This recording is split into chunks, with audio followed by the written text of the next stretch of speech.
risk and how I understand cyber risk, because now you understand where I'm coming from, right? But I don't have to teach it to you so that you can accept. I don't care if you accept it or not, but you'll understand where I'm coming from. And if you choose not to understand, then I don't need you to be ignorant. That's your space. Okay. Next, I do want to add to that just because my research is on the profession. And so in the last year, 75% of partners in law firms that were committed to diversity are still white men. And how many of you are familiar with affinity bias? Super easy. It's not I don't like you. It's if I'm thinking of who the best person for this job is, it's me. So if it's not me, it's somebody who looks exactly like me and has the same skills I do. And so it's your responsibility to interrupt that, because as long as 75% of the profession's leadership is thinking that way and does not have you taking an active role in your own visibility and platform within the profession, we'll never make any progress at all. thank you. Question? Thank you, I was Kevin Jones, Ron Brown. I have a question in that with all the diversity and just the challenges of navigating through campus life, addition to studies, it's a lot of weight, and I just come to understand just the totality and the trauma that I experienced just being a black man in America. So how on college campus the mental health aspect of being in law school with the weight of navigating all those different components?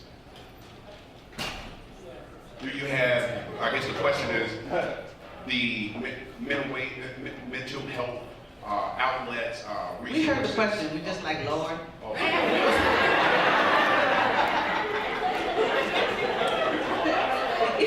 I have a book in front of me that I actually read every single day before I go to work, because I feel the weight of my job when I leave my job and when I go to sleep at night. It's, are you feeling a little bit shaken, maybe startled, maybe fearful and doubtful, and completely, utterly, wildly terrified? Good, keep going. So that's the credo I live by every single day. Let me answer the question. To say that some of the resources that you want are not on your campus. I just want to throw it out there, right? So if you're looking for the help, it may not be there. However, one thing I see students of color not doing is tapping into the resources that are there. So for example, 3 of us, because Gabrielle's not on the campus, and then 4, because I've been there before, on campuses have been there as a resource for students of color, where they have sometimes actively been like, we're not going to do this. Some of that is because all of our lives we've been like, let me just carry this other load, right? We will break ourselves down into the ground if we keep doing that. We cannot keep doing that. So for most campuses, there's somebody who is there as a mental health professional to assist.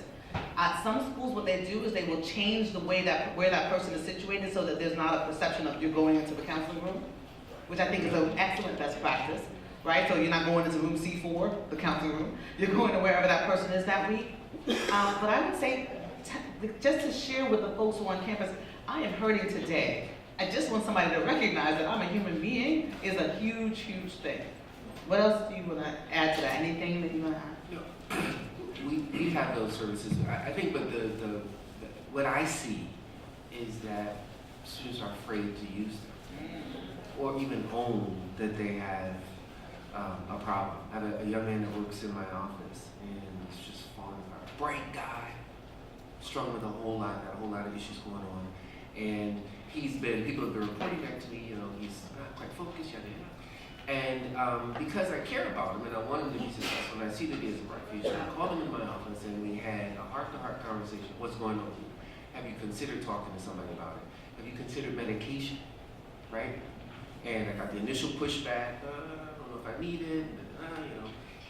He eventually took the leap, and this week we had a conversation. He thanked me for that because I told him nobody's going to care.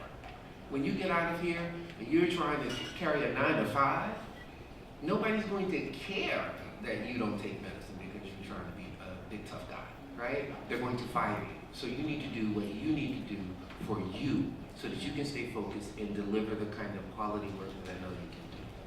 Okay, I'm going to go to the next question because I want to honor the fact that I said 4 questions. Come forward, please. Hi. Hi. So you mentioned making sure to integrate with other associations or organizations with the school or on campus. I sometimes find that it's hard to do that, especially with like race-oriented or centered different organizations that, you know, isn't necessarily catering to your particular race or beliefs or situation, how would you recommend doing that?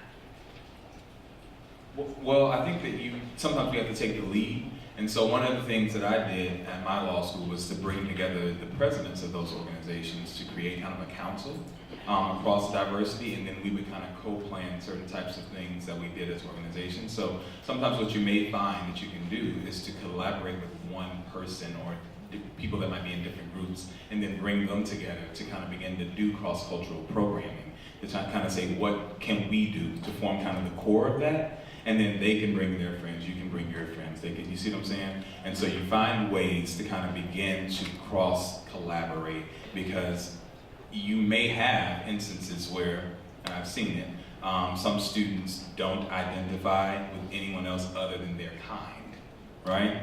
And that's not healthy, right? Because what we're trying to do is create global citizens, because we're the most, diversity is not our goal, diversity is our truth.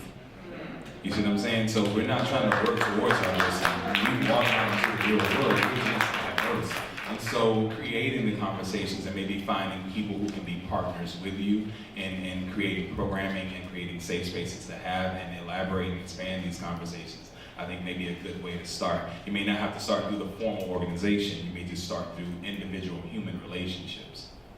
But we live in a culture that is not as neat and categorized as it used to be even 5 or 10 years ago. So our goal for bringing together all the organizations that Paula was mentioning earlier, the best question to stop and know is, how can I help? So we would bring people together and we would serve as the catalyst for how can the Bar Association help, and realize that, you know, your program is excellent, you don't want to give up that part of it, yours is great, you don't want to give up that part of it, but how can we bring it together to hit a broader audience and support one another in a meaningful way? But also, it doesn't have to be like, you know, we just elected he who shall not be named, we gotta come together now. It could just be like, we wanna know more about each other, let's have a happy hour. Like, I was gonna say, yeah, start at the bar. it's always so heavy. It's always so heavy. Make it less heavy, just be like, you know what? We're human beings, we all watch Scandal. Let's go have a Scandal watching party. Like, or something that's a little less. Like, before this, Troy and I were talking about kind of getting beneath the surface to connect. And that's huge everywhere. Like, it's just like dating. Like, once you've got to know the initial questions, and then you figure out, okay, actually you're crazy about, or whatever that is. So thank you for asking the question. We're going to take the final question, please. Hi. Hi. I heard it mentioned that there are some students who are minorities who tend to have an aversion towards joining these groups, such as BALSA. Is there a reason outside of the idea of joining on your own, of starting law school on your own merit, post-graduation, that people may be concerned about? Is there a challenge that you may face if it is listed that you have joined these organizations in corporate law or government or whatever field that you're looking to go into? I see the challenge when you don't. And you show up and they're like, wait, what?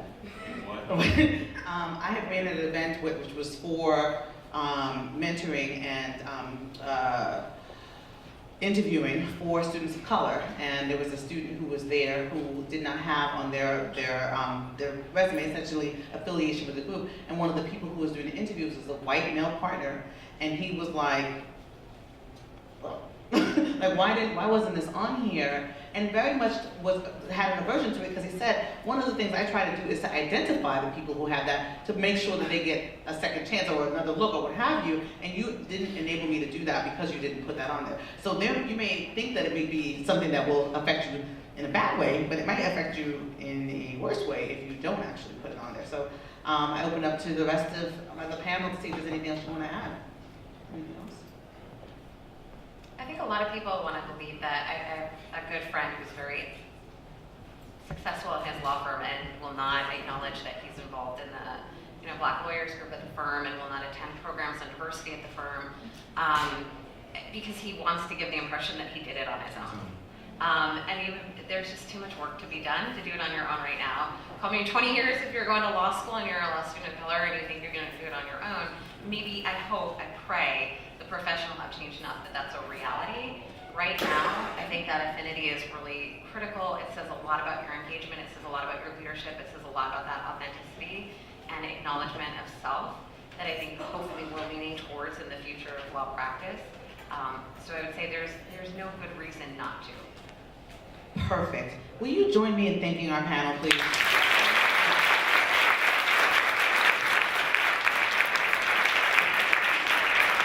When I said 6:30, I meant 6:30. What's next?